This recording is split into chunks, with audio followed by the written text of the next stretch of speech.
so let me stay this way. Jesus, there's freedom in your name. You break every chain, oh Lord. 'Cause you are above every name, Jesus. Oh, you set me free.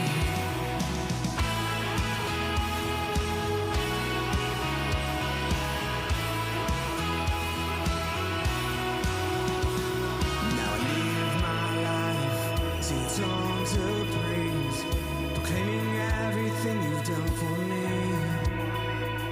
'Cause my walls All right, good morning. Welcome to the Warrior's Way. Our warrior this week is Bill. Say good morning, Bill. Good morning. All right, he's from Reconnections, and if you guys want to check out the website while we're talking, it's www.re-connections.org. That's www.re-connections.org. And Bill is from a group called Reconnections. We, of course, are from the Spiritual Warfare Unit at UCAN Studios, live with Bill. All right, good morning, Bill. How are we doing this morning? Good morning. How are you? I'm doing well. So he's a Flintstone as I am, and you grew up right downtown? Yeah, I grew up on Delaware, just off from Dort Highway. Ooh, east side. Yep. Yeah, that was tough back then. I don't Yeah. know if it's that way now, but definitely tough back then, It's right? pretty depleted now when I drive through there. So. Kind of empty. Yeah. All right. So I got to meet Bill, and he works with a group called Reconnections. We had his buddy Andy on, but Bill has got an excellent story, and I want to share it with you guys. And so you grew up in Flint. You were born when? I was born in 1972. 1972, and that was here in Flint? I was actually born in Saginaw, Michigan. Oh, okay. Yep. So, All right. And so your parents came to Flint. You went to school here? my parents divorced when I was 2, Okay. and my mom moved to Flint. So Oh, all right. I moved here. I had no Yeah. choice. That's where I moved. Yeah. So single family. And Yep. Bill and I's connection is we grew up with families and my parents divorced when I was 7. So, and I had to go live with my mom in Flint for same thing. And but your experience is kind of unique, right? So what schools did you go to, like when you got here? Do you remember? Yeah. So in elementary school, I went to Washington Elementary. Okay. And when I drive by that building today, it's kind of crazy because it's been burnt and part of it's still standing. But Wow. It brings back a lot of memories. Yeah. Was that a good experience or tough experience? Like It was a tough experience. A lot for of me fighting? as a child. Just with the background where I came from and the things that were surrounded in my household. yeah. I was, I guess, ridiculed a lot as a child in school. Because My mom's occupation. which was so people know. She was a stripper, Okay. and How did other kids find out about that in elementary school? That's kind of a weird one, right?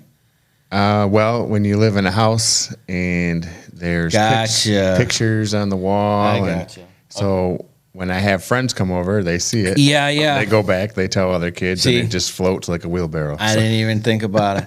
So you were fighting a lot then. Yeah. And the reason why I always bring that up is because back in the 50s and 60s, Flint was like the mark nationally for schools, right? I mean, we had an unbelievable school system, and then it just went down, right? Yes. And so this was the inevitable outcome. So you're growing up in an environment.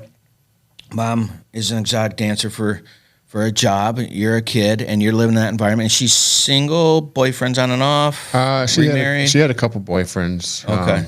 Some lived with us at some points, but there were, a few that came and go.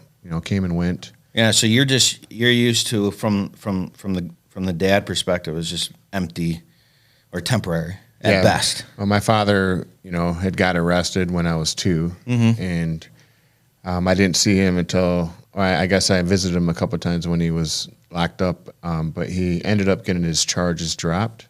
Okay. So he got out when I was about 5. Okay. And then Did the relationship resume or? Well, my dad had got a job in Saginaw.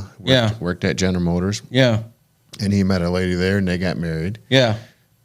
And so when I got to see him, the lifestyle he had was a fast-paced lifestyle. Okay. And there were a lot of times when I would be waiting for my dad to come pick me up, and he wouldn't show up. And He's preoccupied. yeah, he was doing his thing. His thing. Yeah. And the time era at that point, I look back and What is this? Late 70s, early 80s? Yep. Okay. Yep. So I kind of understand to some aspect, and I don't hold any grudges, and I love my father for who he is today. So, but Yeah, no, it's all good. It all leads to the story, right? yeah, So you're growing up in this farm, so that'll put you at 8, 9, 10 right in there yeah, when all that's going on? yep. So hitting into the early 80s. All right, and what year did you go into middle school? Make me think. Sorry. I just want to get the timeline right. So I would think somewhere in 85, Okay. 86. I went to Lowell Middle School. Okay, now did you stay in the same school or did you move a lot? No, I went to Washington Elementary, completed that, and after 6th grade, I went to Lowell Middle School. All right, because see, for me as a kid, once my parents got divorced, every single semester we went to a different school because my mom was always moving, right? Yep. That's just part of her issue that we had. So you never got to fit in, so you were always like that chameleon kid, you know? You know what I'm saying? Like Yeah. you're always a new kid, so you're getting beat up, so you got to, you know what I mean? There was a point in my life where my mom, I'm not sure what happened, but apparently I had to go live with my father in 3rd grade, and I went to a St. Charles school for a short period of time. Okay. And then I went What back. what was that experience? That was exactly, and that was back when they had paddles, Yeah, yeah. So you got remember- whacked with I the remember rulers getting and all whacked, that? yeah. Oh, they don't bro. do that anymore, but Yeah. but yeah. So that was quite an experience. That's laughing coming from a kid who got beat as well. You know? They used to be able to spank you at school, which was, you know. It became something I got used to because when I lived with my mother, I made a lot of mistakes because I was always just a kid by myself. Well, sure, and rules aren't a thing that was explained to you, and why do I got to follow what you're doing, and why is your way right? Yeah. So and I got beat quite a bit as a child, and as I got older, I started to look at my mother and look at her life, Yeah, and see where she came from, yeah, and what she had experienced. So, the apple doesn't fall far from the tree. yep. So, I can see where her mind frame is at, and I understand, and there's forgiveness, Right, sure. But Yeah, because the understanding as an adult versus a kid changes, and you understand why they did what they Yep. did, right? Okay, so, did you graduate high school? well, I lived with my mom until I was 13 years old. Okay. That was the last time I got beat by my mom. And I called my father, and I said, look, this is what's going on. Come and get me. Yeah. And he lived in Chesaning. Okay. So I went from a pretty much about an 80% dominated black school to Chesaning, Michigan, where they only had 2 black people in the whole school. So the dynamics had definitely changed in my life because of the upbringing I had in the 80s. Yeah, yeah. Break dancing, all Yeah. that stuff. All that stuff. So was, you were that guy. yeah, and I go to this school. I got a Playboy bunny earring hanging from my ear. I got a long ponytail hanging down. Yeah. And Yeah, you did not fit the. oh no, it was not a good I can experience. just in my head, I just see you walking in. You're like, and all these people are like, "Oh my god!" Right? And they're like, "Don't hang out with that kid." Right? I got Puma clothes on, Puma shoes, and they're like, and then first class they put me in is honor science. Outstanding. I walk into this classroom, they're like, "This is Mr. Bill Lucio." Yeah. They're all looking at me. So yeah, that was quite an adventure. Yeah, I realized in a moment that I did not fit in. Yeah, But right. yeah, what a different environment though. Yeah, right. So did your energy drive you away from those people, or did it drive you to fit in? Like, Well, I guess I was an extrovert, so I always, I would, even when I lived with my mom, I'd walk down the neighborhood and knock on people's doors and introduce myself. And Wow. I guess I was, that was the Okay. charisma that I had built inside me. yeah, And so I did my best to try and, find a couple of the bigger kids in school to be friends with. Yeah. Because if I was going to get jumped, I wanted the right people yeah, backing me up. So, yeah. So it was quite an experience. So. So you went and lived with your dad till you're 13, and was that through high school? Yes, so I moved to Chesaning. So you graduated from Chesaning? I graduated out of Chesaning in 1991. All right. So when I moved in with my father, like I said, I was 13. He had a fast-paced lifestyle. He was he worked at the plant, so he always was gone all day long. Yeah. He'd come home. He wanted to, do his Decompress. thing, do his thing. Yeah. And as a little kid, you see that stuff, Right. You're like, oh, that's what I'm supposed to do. and that's what you do. So in the Bible, it says, train a child in the way that he should go, and as he gets older, he will not depart from it. Right. So I went from one place to the next place, Yeah. and then that became my life. Right. It got to the point where my father knew, what I was doing, and he kind of supported it to an aspect. So he was hanging out with you. Yeah.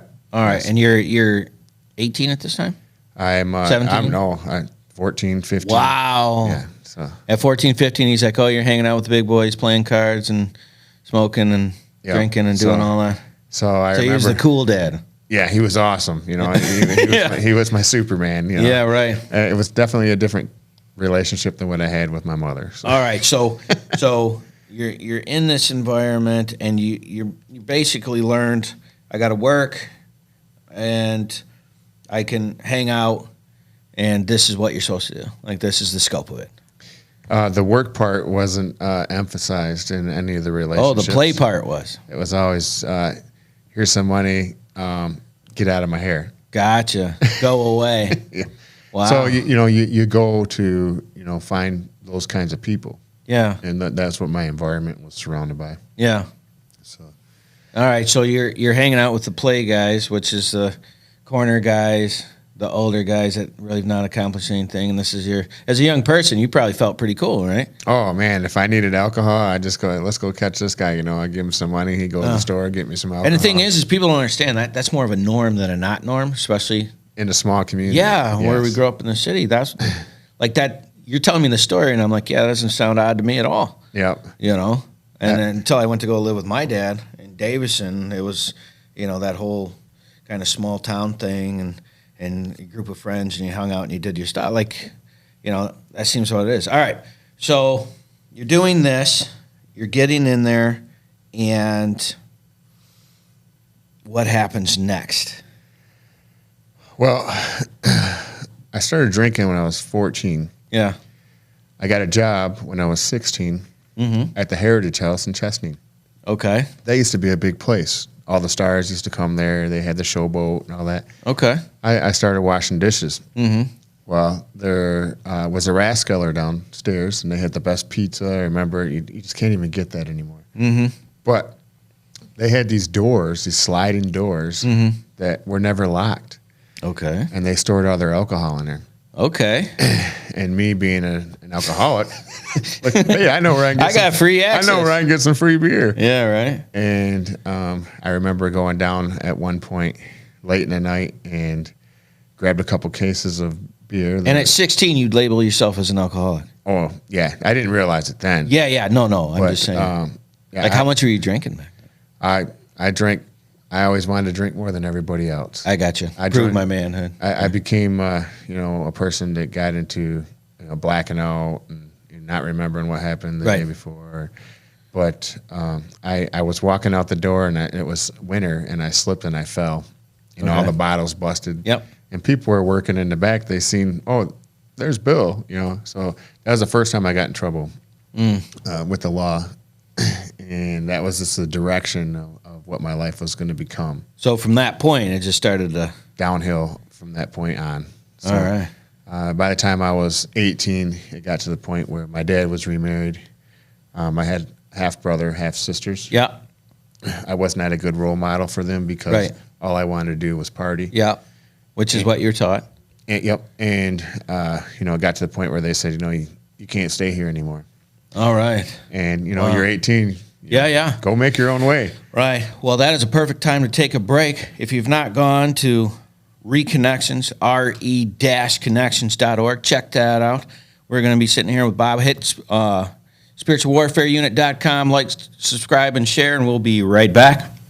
Taking a quick break from our podcast, I wanted to let you know about our life application program that we have for churches and nonprofits in the area that are trying to find programming that they can use in case case the corona shuts you down and you're not able to get in, you go to spiritualwarfareunit.com. You click on our episodes, and you can check out our programs for as little as $29.99 a month to make sure that we're still getting the word out to those people that need it. Now, back to the program. Boom. All right, welcome back to the Warriors Way. Our warrior this week is Bill Lucio, and he is talking about his story of how he got into trouble, and eventually, hopefully it has a happy ending. We'll see what happens. All right, so you're 18, you're drinking, you consider yourself an alcoholic, you're out partying, and at 18, you're out, right? Yes. So now you got to take care of yourself, Yes. right? What'd you do? I struggled. No kidding. I tried to find work. Yeah. And it was hard for me to hold a job because a lot of times I wouldn't wake up the next day and make it to work. Yeah, right. Because I was wasted. So how long did that last? I moved to Traverse City. I started pouring basements. I got into construction. Okay. And that lasted like a year and a half. Okay. Got jumped, got beat up. And everywhere I went, I was always getting in fights. Why do you think that was? I had a lot of anger deep inside of me. Were you like one of those rowdy fight guys? Like mouthy? I was gentle as a bear, and then when I got drunk, that's when the monster came out to play. yeah. Okay. It reminds me of the song by Skillet. The monster inside me comes Monster out. I feel inside like me. a monster. So, Yeah. yeah. And so I bounced from one house to the next house to the next Right. house, and then obviously, one of the safe places was me to find a woman. Yeah. So then you find a woman that lets you come stay in her house. Yeah. How long did that last? I bounced around. I was like a leaf in the wind. So everything is just going. All right. So crap has to hit the fan here eventually. Yes. Well, what happens? So I get pulled over. Okay. I get a drunk driving. Oh, okay. Did you go to jail that night? I was 16. Okay. And So we're backing up a little bit. All right. Yep. And then by the time I was 18, I got another one. Outstanding. Impaired driving. Okay. And then I was starting to get into this environment. Well, my relationships would fail. Yeah. Because once they hung out with me long enough, they realized I was going nowhere. Yeah. There was nothing behind the bravado. Yep. Yeah. So and then I made some bad choices. I ended up being a control freak. Okay. In my relationships. Sure. Because you had control, nothing else, right? Yeah. And because you don't have a good boundary for a mother role model, you don't have the best boundary for a father role model, but he provided for me. Yeah. Monetarily. I get it. But spiritually not. So my world was always small. I lived in a silo all the time. So it was like, this is as far as I can reach. This is as far as we're going. Yeah. And it became an issue with me. So, I got a domestic violence charge. Yeah. That just led into, another bad relationship, another bad Same relationship. Same outcome. All right. So you're hurling towards something. Like Yes. what happened? What was the domino stretch? Well, it got to the point where I realized that if I continue to live my life this way, I'm going to end up either dead or I'm going to end up in prison for the rest of my life. Yeah, right. And so from 1998 to 2004, during that span, I did about 3.5 years in and out of the Saginaw County Jail. Okay. So you started basically from 91 to 04, you're just in the wind, just whatever comes your way, you're in it. So for a 13-year process, you're just whatever. Yes. Okay. So in 1998, when all this started happening, I was an iron worker for Local 25. I had a very good job. Okay. Now, did you go to school for that, or you just training? You did do training. It's a union job. Okay. And what happened is, you're always used to being up in the air. Yeah. And the girl that I had my first daughter with, she was sick of our relationship and she left. Okay. I didn't know what to do. I don't have somebody to call, so I call up one of my friends. Let's go golfing. Yeah. And we got a case of beer. We got some alcohol. Yeah. And I got kicked out of every bar that night. I ended up climbing a tree that night at a house where we were supposed to be partying, and I fell 17 feet. Yeah. I landed on my head on the sidewalk. Oh, man. I pushed the right side of my brain over the left side of my head. Okay. I woke up 8 days later in the hospital. I didn't know who any of my family members were. I couldn't walk. I couldn't talk. I had all these things in me. And Did your hands move? my hands could move. And so I seen all this stuff, and I Yeah. didn't understand why I was there. Was it like a freak out? Yeah, and I pulled everything out. Oh, like, man. everything. Yeah, yeah. And they said they did it. They hooked me all back up, and I did it again. And they said they never seen nobody do it twice in a row because Yeah. of some of the stuff that I pulled out were in spots that weren't comfortable. Yeah, yeah. And I didn't realize why I was there. Yeah. And so I ended up losing my job Of course. as an iron worker. My balance is not the same as it used to be. Yeah. So how do you find a way to make money? Yeah. Now, was it diagnosed brain injury on the spot, right? Oh yes. Okay. Yeah, I had the best around, the best Yeah, yeah. neurologist. So now you're disabled. And you're how old? I am 28 years old. 28 years old, and you're disabled from falling out of a tree because you decided to climb a tree because you were hammered. Yes. And your life is over. Yes. Okay. So you have one daughter? I have 3 daughters. No, at the time. At that time, I had 1 daughter. yeah. Okay. And you were, all right. Man, that is crazy. Okay. So what was the time frame of like the recovery? They said about 3 years. I was supposed to see my neurologist. Yeah. And, Yeah. and I didn't. You just decided Because I it thought, wasn't important. I can do this, you know. You can can't do tell me- what? You can't tell me that I can't do this, you know. Yeah, but hold on. Okay. And it didn't work. Yeah. Okay. So you're like, yeah, I'm not going to see the brain doctor because I got this. Yeah, No kidding. You That's- were like, I got this. that's what I did. Wow. Did you? Yeah, I'm laughing because I've had to deal with. This is the mind frame of a drug addict and alcoholic. Like I'm like the brain doctor. You're like, yeah, I don't need you, and you justified that action. Yes. How in the world did you do that? Well, it was the people that I hung out with. You know, one of my buddies says, "Well, you were making all this money. I know a way you can make money." And he was he sold cocaine. Oh, so it was just a money thing. And that made I was it like, successful. so I got to make money to survive. Right. Because obviously I didn't have no place to live. So how do I- from the hospital bed, 8 days being unconscious to drug dealer. How long was that? Well, I was in the hospital for 30 days before they let me Oh, you out. woke up after 8 days. Yep. So you're there a month. Yeah. And Wow. I even tried to escape because I didn't know why I was there. And they caught me. Like you didn't have the history, you didn't have the memory. No. Wow. They found me a couple whole blocks down at the courthouse, and there was security guards, and they pulled up in a van, and they took me back to the hospital. Did you even know why you went to the courthouse? I was going to try to go to my aunt's house. I knew my aunt lived down the road, so I was trying to go to my godparents' house.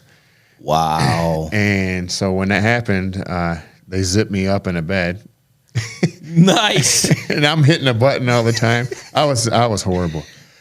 So when I look back at that, it's like, you know, You owe a lot of people an apology. I've went to the hospital and asked if anybody worked there during that period. I'd Just like so to you can apologize, apologize. you know, Wow. you know, trying to make those amends. Most of them do not work there anymore. So. Yeah. But yeah, it was definitely a transition in my life. And so getting locked up during that time period, there was a program in the jail, and it was called Forgotten Man Ministries, Yeah. which has now reached the forgotten. Right. And there was a lady in that jail, and she was the chaplain. Yeah. And she took this. She had something that I never seen before. She had this love that I never seen before. Okay. And she said, you know, God has a plan for you. So I would go in. I'd do about maybe 6 months or a year. Yeah. I'd get out, Come back. come back, and she'd look at me and she'd be like, "Billy, you're back again. What did you do?" And I remember her just telling me, you know, you got to put a Band-Aid on your knee. You got to get back up, and you got to keep going down the road. That Now, the how Lord long has did set. that in and out process go right there? 3.5 years. So during that period with her, It's 98 to 2004, during that whole period, I would go in, get out, go in, get out, go in, get out. All right, so we're in a perfect spot to take a break. And when we come back, we have our gem session where we get a couple of funny stories from our guest, and then we'll finish up seeing how this story comes out. Please go check www.re-connections.org and spiritualwarfareunit.com. We'll be right back. I'm really impressed with the teachings that Isaac has been bringing to us, as this is all based from Proverbs. I like it because it's simple, and it doesn't matter who you are. It's very easy to understand and apply to your life. It points out, my bad parts, and, but it's showing me how to do the good parts. And, I'm trying to apply that and, make a better life for myself because I'm tired of where I've been. It's impacted a lot of the guys as they continue to talk and ask questions after the meetings, as they speak to one another regarding the meeting and the messages and the topics that are being brought up, which are down-to-earth topics of situations and things that we live with on a day-to-day basis. He takes the Bible and he breaks it down into simple terms and where you can understand. And like I said before, sometimes a lot of churches, even the Salvation Army, sometimes we start using these big words that people don't understand, like even saying someone got saved. Well, what does that mean? What does it mean when you say someone got saved?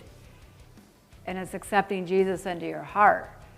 So it's like words like that we use that people don't understand. It's just very interesting how he points out, the different things of, the sin part, and then he comes back with the, how to make it better, and he just points it out. It's there. I didn't know all this stuff was in there, but now that he's pointing it out, it's like, wow, I guess if you really dig into the Bible, you find these things. This is a daily moral standards that we can live by, that the teachings are coming from. And honestly, we can take verse by verse as what he's done, and pretty much he's done the hard work for us and now laying it out so that we have an easier understanding. There's some people who don't like to be in Bible classes, but this one seems to get their attention.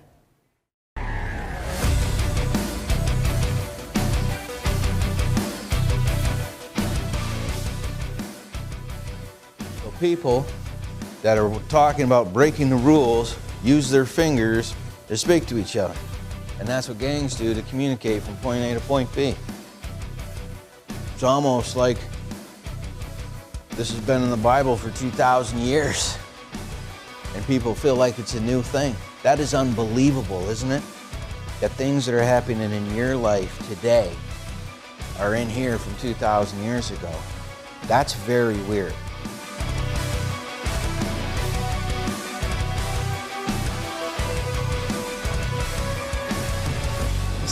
That's working it.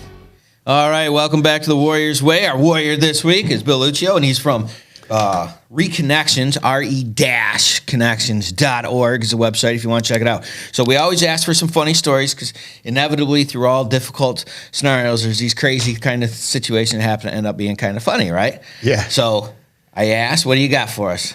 So, all my relationships always failed because being a drug addict and alcoholic, that's what the relationship revolved around. It's weird how that works. Huh? Yeah, So I ended up becoming a manager of a fitness center. Mm-hmm. And I remember meeting this lady, and she had never been to a co-ed gym before. Okay. And she's like, can you help me with some exercises? I'm like, sure. I says, I'm going to put you on this Stairmaster. I said, I'm going to set it for 30 minutes. Mm-hmm. And I said, you probably won't last 5 minutes. This is a very difficult exercise. Just set the bar for her. Yeah. Outstanding. So 30 minutes go by, she was still on it. Out of spite. Yeah, and that's exactly how she thought of it as well. So she comes in the next day and she can barely walk. And little did I know that was going to be the beginning of the changing of my life. Well, somebody that pushed her. Yes. And, no kidding. And, we dated for a couple months, and then we decided we were going to get married. Yeah. And when we got married, everyone said that the marriage wouldn't make it. Yeah. And actually, November 1st of this year, we'll be married for 11 years. That's outstanding, man. Good for you. What's funny is the weirdest stories, because I met my wife, and I worked for a restaurant. You're not allowed, and I was a manager. You're not allowed to associate with the underlings, Yeah. And I had this girl that was there, and she was a good worker, right? And for like a younger lady, that was a weird thing. So I was like, I'm going to do you a favor and give you extra hours, which she was not happy about because she wanted to go out and do her thing. So she thought I was like getting on her.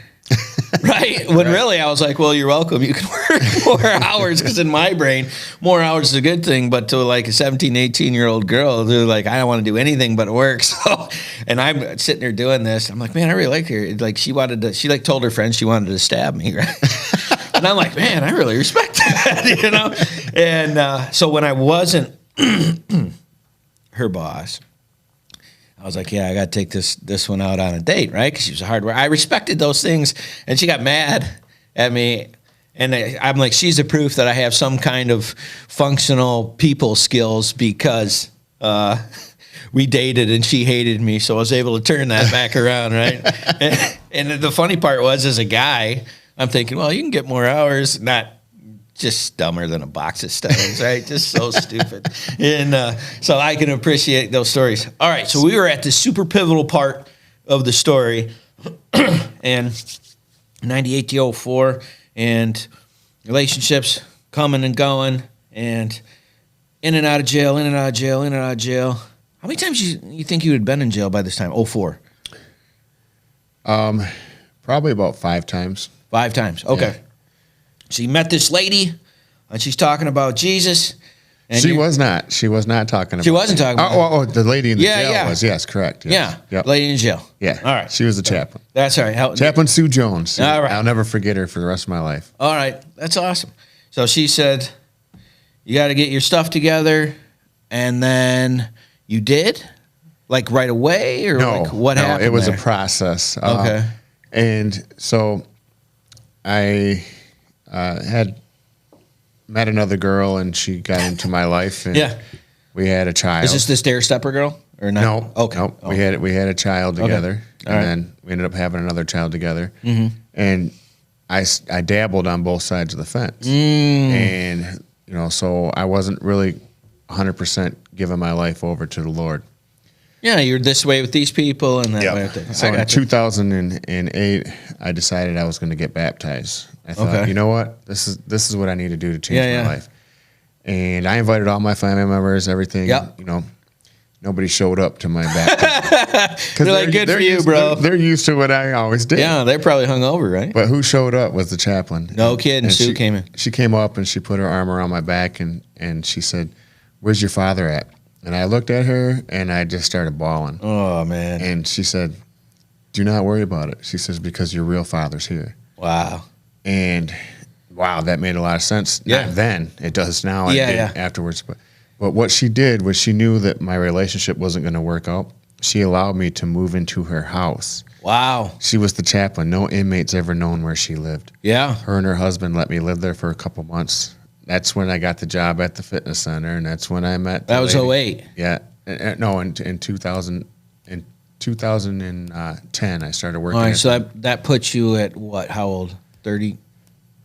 30, 2000. So I was 72.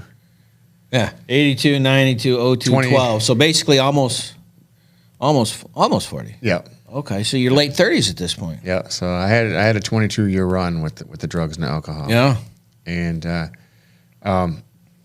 when she showed me that, she showed me things I never seen before. She showed me what marriage looked like. She showed me what being a parent looked like. She Yeah. showed me things that was never displayed to me. Yeah.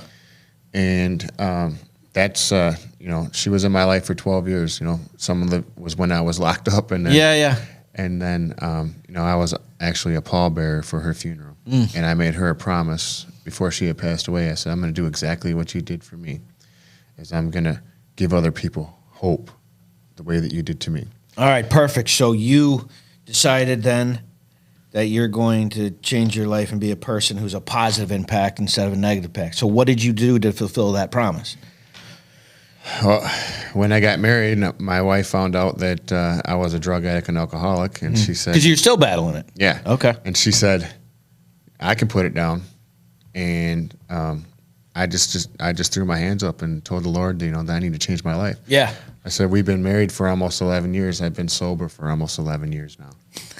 So that was when my life has started changing. And there's a lot of parts that go along with it because it's not an easy transition. Sure. There's I know we're bumbling over the top of this because we don't have we only got an hour. Yep. But she showed you the capability of the construct and of Yes. relationships. So you were just learning that construct, and you got to pull away from those things that had a hold of you, right? Yep. Let all those people go. So Yeah. people, places, and things. Yeah, Gotta you're change all addicted to three the of those things. personalities. Yep. You know what's crazy is one of the things I learned is my friends are a mirror of part of me.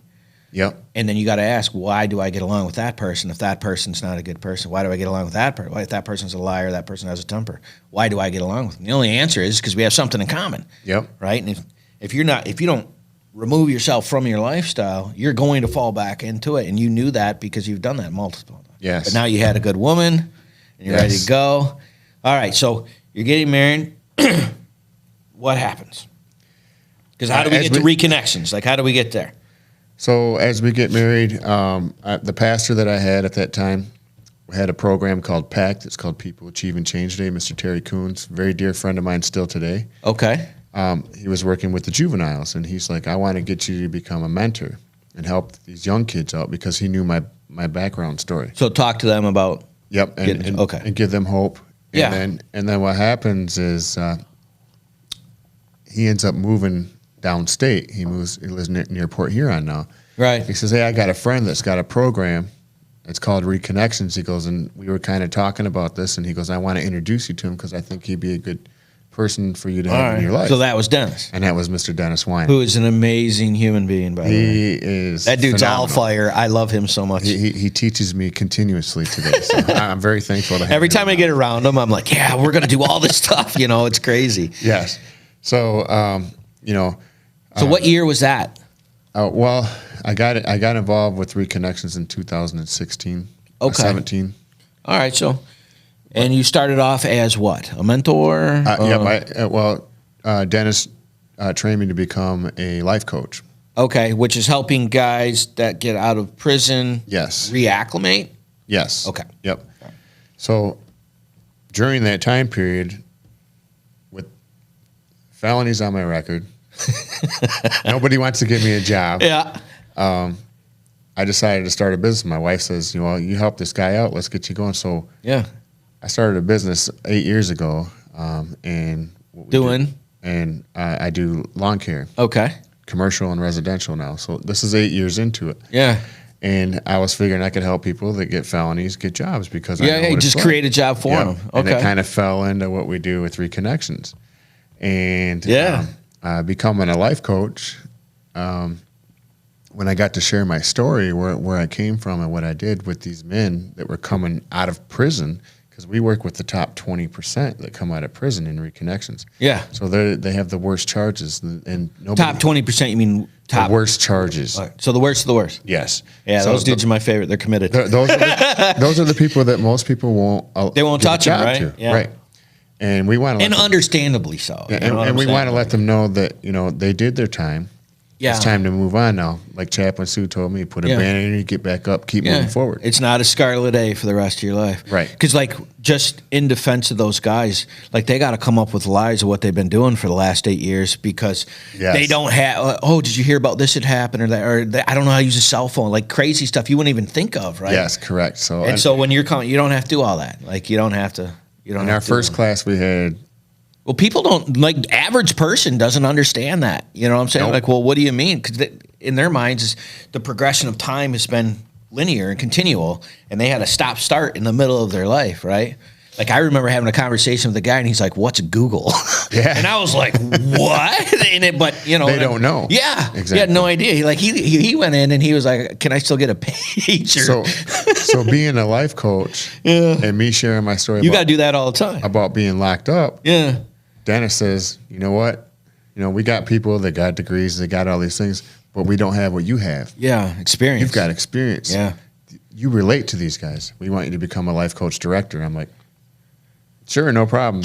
So life coach director is training the life coaches. Correct. Yeah. So and what that did, It just changed my whole world with the people that I hang out with now. All right, give me an example of what you mean. So most of the people that all the people that are our life coaches are Christian based. Yeah. And most of them are pastors, chaplains. Right. These are my friends. Right. So your friend base is different. Yeah. Who you surrounded yourself with. And there's a saying that, one of the coaches, I won't say his name, Mr. James Washington, but, he said, "Show me who your friends are and I'll show you what your future is going to look like." Yep. And that's exactly it. So, who you surround yourself around makes everything about who you're going to be and what you're going to do. So, yeah, for sure. Yeah, your wise counsel to wage your war, right? Yes, exactly. So you went from learning how to be a thug, basically, right, at an early age. Yep. And it's not even, our parents have their own demons, right? Yep. They also have their own strengths. Yes. Right. Mm-hmm. So like in my situation, I can super relate to your scenario. It's extremely similar. Yep. So you go into the situation, and it's like, I had one of my friends tell me this one time, and it blew my mind. And because I was always down on myself, I'm stupid, and I'm dumb, and I'm injured, I'm this. And he was like, it takes an extraordinary intelligence to go through a dramatic scenario and then come out of it, right? And I was like, he's like, did you ever think that you were extremely intelligent and you were just surrounded by unintelligence? And it never entered my mind, right? Like, my dad is a great human being. He worked at GM for 37 years, and he was a highway driver. What exactly about life is that cat supposed to know? He knows how to work hard. He knows how to come home. He does that stuff, right? So what is it that I'm expecting out of him? My mom, God bless her heart, been struggling with addiction since she was 15 years old. What is it about life, that the information that she has? And it made me go, why am I demanding life understanding from these two people when they didn't get it from their parents? It's like not fair. Right. But you don't think about that as a kid. You think, you're the great and powerful, and you're the one that beats me, so you're in charge. Everything's always about me. Yeah, and it's weird how it's not. It's just not at all. right? And so we're sitting there, and when I came to that epiphany, I started looking at, I have these holes in my life I need to fill. Yes. Like, how do I apply myself in a situation to help someone else get a goal? How do I push someone who's struggling so they get a win? How do I put myself in the back? I don't like being in the front. I like being right behind the guy. Like, I like having the studio so you guys can come on here and tell your story, because I find your stories interesting, but I don't want to be there. Right. I want you to tell you. I don't want to be on that side. I want to be on this side going, man, that's cool, because I like people and I enjoy people. And so your story is this story of the possibility of growing up poor and having nothing and making a difference with people who don't have people like them. That's, people that come out of prison and in jail tend to have a stigma that comes with them, right? And you're this socially bad person, and you're giving those people hope, right? Correct. So on that note, we're going to take a quick break, and when we come back, we're going to see how Mr. Bill Lucio lets people get help through Reconnections and what he's doing and what they're doing and what kind of stuff they can look forward to. And if you know anybody that needs some help, you'll be able to check them out, and we'll give you the information. Please like, share, and subscribe on Spiritual Warfare Unit on YouTube, and we'll be right back. I was an addict for 6 years. I was deeply into heroin and addiction. 2014, a lot of events happened for me. I had lost my sister. My dad was just diagnosed with cancer. I was just kind of in this headspace of being in a mess as it was, and then I was introduced to heroin. I kept it pretty well hidden there in the beginning. A lot of people didn't know that I was using, just because I went about my everyday life the same way anybody else would. But what they didn't know behind the scenes is I was using 10 times a day. I'm living out of what I consider a trap house at this point. There's no windows, there's no doors, there's no place to stay warm. I had no other way of making money. I was doing things that weren't okay to me. I started prostituting. I was stealing from my loved ones. I was taking my dad's cancer prescriptions, and I would take them and I would sell them. I couldn't even contact my daughter in December of that year to tell her Merry Christmas or send her gifts. And it just got to a point where I knew, like, I'm either going to get clean or I might as well start planning my own funeral. So for me, it wasn't even just that I needed to stop. my life over the course of 6 years fell apart. 211 Silver Hollow Road, between Lane Road and Cross Patch Road. So I met Sarah in 2019. We had a program I was working with law enforcement officers, and I got the call that they had somebody, so there I went to meet Sarah. Here's just this happy-go-lucky guy just, oh my God, here's treatment. Here's what you can do. You can change your life around. I'm just kind of sitting there like, oh, okay, what did I get myself into? Like, maybe sitting in a cell by myself might have been a better idea, because at least I don't have to listen to all this. Whenever I see somebody who's willing to go to treatment to try and help with their issue, it's something that I don't make that judgment. I always just try and provide the hope, the encouragement, and the motivation to go to treatment, and then hope that it works for them, hope they engage, hope that it's the point of life that they're in, that they're ready to make that change. It was a huge wake-up call for me. When I'm watching all these people that I used to hang out with, including my husband, get clean before I did, and just watching their lives change so drastically and them becoming so much happier, and I just sat there in this endless abyss of a mess that I caused myself, but I didn't know how to get out of it. I didn't know how to stay clean. I didn't know how to live my life without substances because I had done it for so long. With UCAN and our relationships we can actually get people into multiple treatment facilities. So depending on age, gender, the drug of choice, things of that nature, there's certain facilities that maybe have a little bit more of a success rate with certain populations. So we kind of talk through that and then try and place them where we feel is an optimal place to succeed. My husband and I finally got a place together, and life has pretty much been good ever since, but like the key role of it for me was staying in contact with people. We can't go in and drive in and grab somebody, just pull them out like they're drowning. It's a decision they have to make, and it's a commitment they have to make, and then they have to be diligent, determined, dedicated to find sobriety. So my husband has 2 years clean, and I have 22 months clean. I will have 2 years clean on December 21st of this year. Just last month in October, we went back to court. Everything's officially terminated. She's back home with us for good. Yeah, so UCAN is that conduit. A lot of times people don't know when to or how to or where to go to start looking for services. So we try and promote UCAN as being the starting point for people to begin the road to navigating recovery.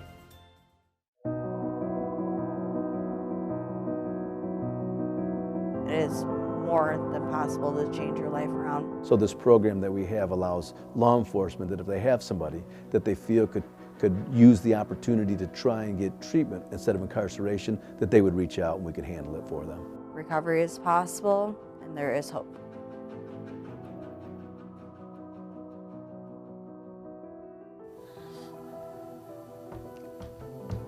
All right, welcome back to the Warrior's Way. Our warrior again this week is Bill Lucio from Reconnections, www.re-connections.org. If you have a family member that needs help and they're getting out of prison and they need a program that can help them out, this is the program to do it. Now, you got connected with Dennis. You became a life coach. Then you became the director of the life coach, right? That's Yes. what you're doing now? Correct. All right, so if people have family members that are watching this that could use like this program, what are like the prereqs for getting into it? You know what I mean?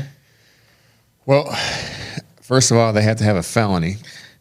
The reason why I like that is because I think this is the only job application that you're required You to have have to have for. a felony. Isn't that cool?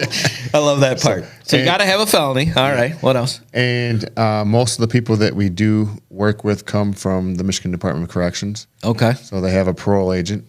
All right. And when they have a parole agent, most of their time is limited Right. when they come out. Yep. So how do we teach them to acclimate back into Yep. the community? So, Yeah. and Get that's- caught up, you know? Yeah. Yeah. And that's what we do is we empower citizens with felonies through coaching, education, and employment. Okay. For reconnections within the community. So if someone goes on your program, they're going to get caught up with the community in an environment that they're used to, Yes. same kind of people. Yes. Right? And then they're going to get help with job training. So Correct. they're going to have a way to make employment legally. Yes, And this is for people that have a felony. I just want to make that perfectly clear. exactly. Okay. So I don't know if you know this or not, but it's hard to get a job if you have a felony. I don't know if you knew that. Yeah.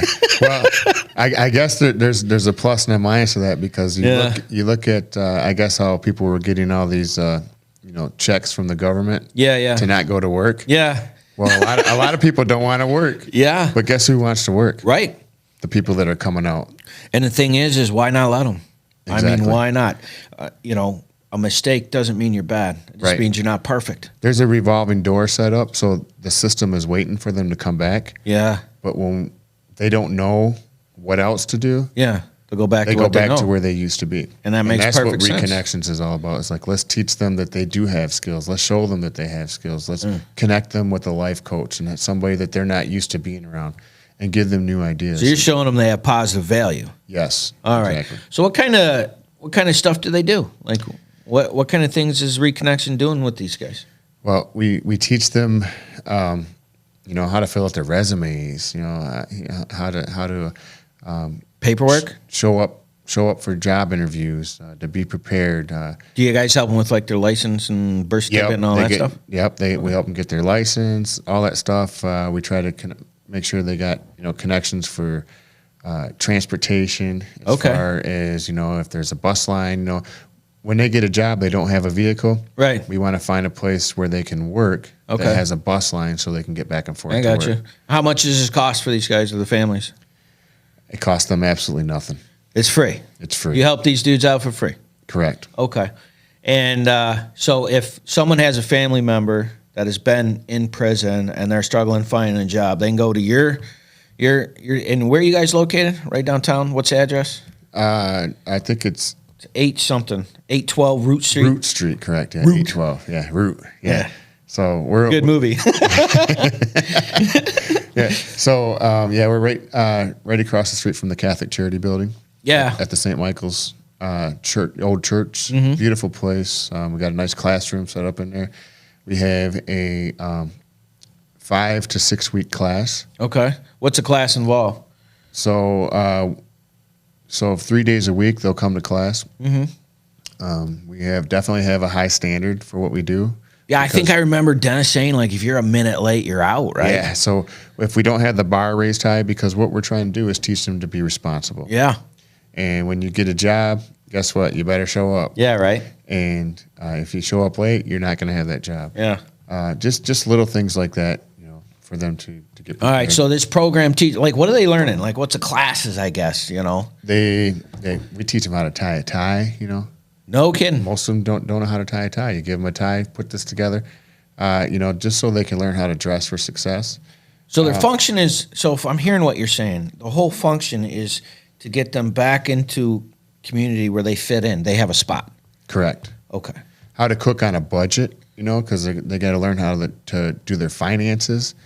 So there's like finances classes too? Oh, yes. Wow. Yep. So they got to learn how to balance their budget,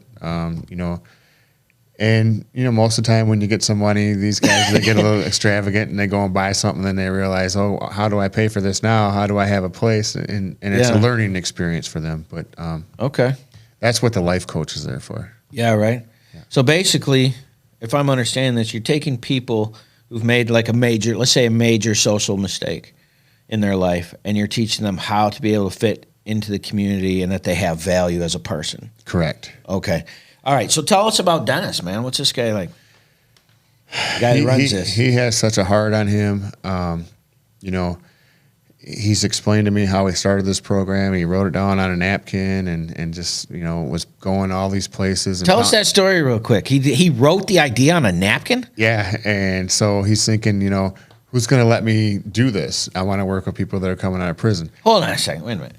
he was just hanging out somewhere and was like, I have an idea and I stuck it on a napkin. I'm going to help people. He was at a Tim Hortons. How in the world? It just popped into his brain. He shared it with the gentleman that used to be my pastor, Mr. Terry Coons. Okay. And Terry Coons was in another program that worked with people that were in prison. Okay.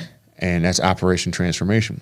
Operation Transformation. You know that program. And so Terry was like, giving him ideas, and Dennis is putting all this stuff down, and he's trying to find out who's going to let me do this. He's knocking on churches. Yeah, because he's a get it done today guy. Yeah, I love that about him. like I'm the same way.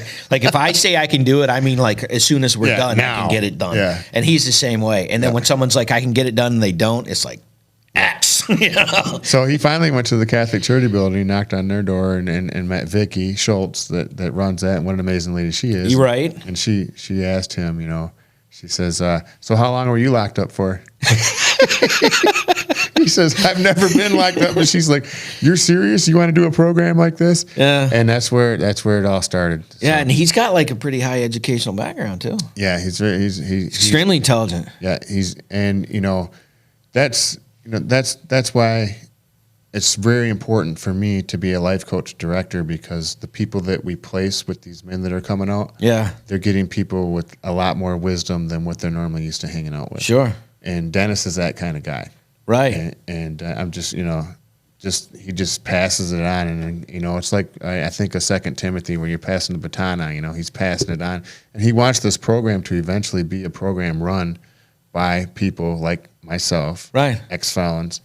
And that's what his whole goal is. But, this is a time and process. It might not happen in my lifetime. All right. And so when did he start this program? When did it all- 2015, 2015. 16 area, yep. All right. So right in the time frame when you were getting your stuff together. That's freaking brilliant. Yeah. So, right. So you've been there right since the beginning. From class 4, I started. Okay. And we've now done class number 32. So we've had 32 classes. How many classes do you guys do a year?